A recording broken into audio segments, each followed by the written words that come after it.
All right, guys, we're back with Coach Anderson here. We went through a lot of the sports performance training, but another thing that Troy is excellent at is creating boot camps. And we really know in today's economy, boot camps and group-based training has really become in vogue in the fitness industry. It's a win-win situation for both the client and the trainer. However, starting your boot camp isn't always the easiest thing to do. There's a lot of things to consider. So, Troy, thank you for helping us out today. Yeah. Give us a little insight upon how you see group fitness training and some of the challenges that you face. Yeah, I love it from lots of different angles. It's exciting. Those of you that have been doing it for a little while, it's going to keep your juices flowing. You're going to get some turnover, which is okay. It's going to keep you on your toes. You're going to get to work with a lot of different levels of people, which we're going to talk about in a second.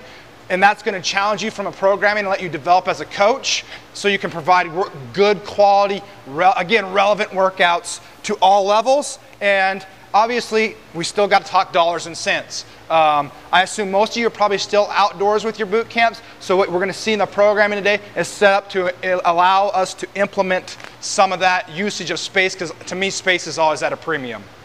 So what's one of the main challenges I foresee, in some of the groups I work with, is just how you take people, can be a wide array of ability levels and still give them sort of all equal attention, equal challenge, and so forth. Let's talk dollars and cents first on that, because that's what's important. We don't want a bunch of poor boot camp runners or trainers out there doing this. What we want to do is we don't want to start, we don't want to have somebody ring us up on the phone and say, hey, I'm really interested in your boot camp, and you say, well, we just started the program. You want them in your boot camp ASAP. And what Josh just asked the question about is if you can do what he asked, then you can say, yes, I want to see you there tomorrow. We'll get you started tomorrow. And you get them hot on the iron. You get them, again, fast results, and you're getting results in your bank account. So that's what you do. So you need to be scalable. And that's the opportunity. Sometimes, now body weights are going to be a real core tenet of all your boot camp and small group class workouts. I completely get it. It's awesome work. It's very relevant for most people. But to allow it to be scalable, if you have a few items, which you'll see, we're going to show you the ability to work out at least 4 and maybe up to 8 people with maybe no more than 4 pieces of equipment today. So if you can make that scalable, if you've got, I've had as advanced people into my boot camps as Ironman triathletes that are in actual training for their Ironmans, to women or men that are maybe 50, 60, 70, 80 pounds overweight, and they're all working in synergy together, and they're doing stuff, and they feel like, the person down here might not feel like they're being left out or they're being looked down upon because they can't do the same thing. They're working towards you. You make that known towards, and your Ironman's not up here twiddling their thumbs because they're done with everything. You make everything scalable. And like you said, that's a dollar and cents thing. If you feel overwhelmed, you're going to leave the boot camp. If you don't feel challenged, you're going to leave the boot camp. So, a lot of trainers are so overwhelmed by the prospect of starting out their boot camp because they think about all the piece of equipment you need. They sort of just instantly go all body weight. But there's some problems with that. So how does, having a low overhead work into what you're talking about? Well, the low overhead is real simple here. I mean, what we're talking about here is just a few pieces. Along with that, the other cool thing about having a few pieces of equipment, investing in some quality pieces of equipment, a lot of these boot camps, you only need to do a great body weight workout, no problems. Well, you're going to, in my mind, if I can give you great tools like a kettlebell, big fan, you're going to see some sandbag day. But if I can give you easily, quickly, learnable, implementable tools, one that starts to delineate you, and if you can teach them to any level quickly, then you can get them using that instead of having somebody that, what if they're so locked up? You don't have time in a boot camp to start to do corrective stuff. It's just not there. And those people might not have it in the budget to do the one-on-one corrective. So you could spend all day trying to work, and everybody else is going to be left out. Or if you can give them a couple tools, you invest in 4 or 5 tools, 6 tools that you can bring along, and you can get anybody to do short, tight learning curves. They're going to feel different. Your boot camp is going to be different, so it delineates you in the marketplace as well. So that's the main thing. And I think that's important what Troy just mentioned on as far as the corrective work. That's why we've gone through our program showing you versions of our exercises. You're using the progressions, for example, bear hug squat. Almost everyone does it right. All the progressions that we've taught allow you to work with a lot of different people. And I think it also goes back to, again, your dollars and cents idea. We live in a generation that's very ADD minded. So, if you do just body weight workouts, no matter, even if there was the best thing in the world, people are going to get bored, right? Yeah, absolutely. I mean, that's why powerlifting is not the most popular sport out there. They do 3 lifts. I mean, it's that same thing with Olympic lifting, not to pick on power lifters. It's what people want different new. If you're having to do squat thrust, awesome body weight movement, but and agreeable, great for fat burning, but squat thrusts, people are pretty soon they're going to be, they'll turn off. And what will happen is when they turn off, one, optimal fat loss and performance and things like that's going to go down, but they're also going to start to do crappy technique, and crappy technique we all know is not a good thing that we're going to want to put into our boot camp, from people looking outside in if you're outdoors and people walking by, or just from, from a potential safety perspective. And what I really like about what Troy has done is the same thing. It's very easy in a group type setting to sort of forget about programming, forget about organization, just sort of just start throwing random exercises out there, which is what ends up with a lot of trainers. But you have something called your quad pod system. I want you to sort of explain that briefly. The quad pod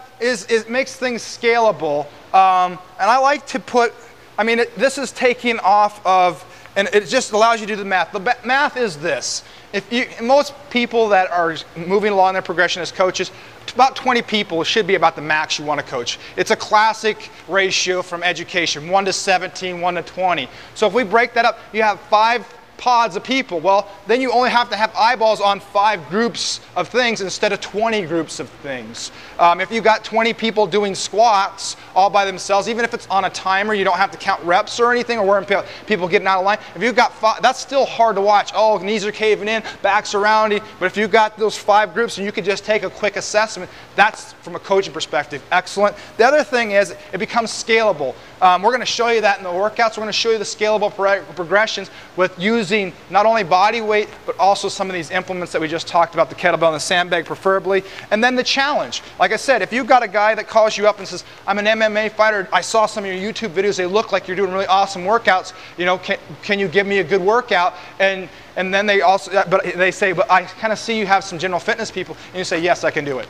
Period. You don't have to say, well, I have to create a new workout and you only have 2 guys in it or whatever. So that's kind of the concept of the quad pod, is to have at least 2, if not 4 things going. And you can use, obviously, again, the space is at the premium, and we're going to use that today. And the last thing I want to talk about before we get into the workout part is Troy's done a wonderful job of sequencing some easy things that you can start implementing tomorrow. And over the course of the next few weeks, he'll do more and more for us. It is the idea of, as boot camps grow and group training grows, so does your 7-second elevator speech have to grow, right? Yeah. So how do you explain to people? Because I think in boot camp, they think of negative things. They think of someone yelling and screaming at them. Yeah. They group-based things. They think of that lower quality. Yeah. The people that are valuing an exercise over a system. Yeah. Well, what do you tell people? And anybody that does that in their, anybody that's run a boot camp, you've gone from small, and you maybe have some people that have been with you for a while, and maybe you start 5, 6, 7, 8, and they're like, they love it because you can give really detailed personal attention. You start to grow at 20, but as that, you should start to grow as a coach and be able to be more energetic and moving around and helping more people at once, and pretty soon they'll realize it's not such a big deal. So one of it is you growing and expanding, and it's helping more people, and it's helping you become more financially viable and those things. But the thing that I'm very implicit about is you add tangibility to it.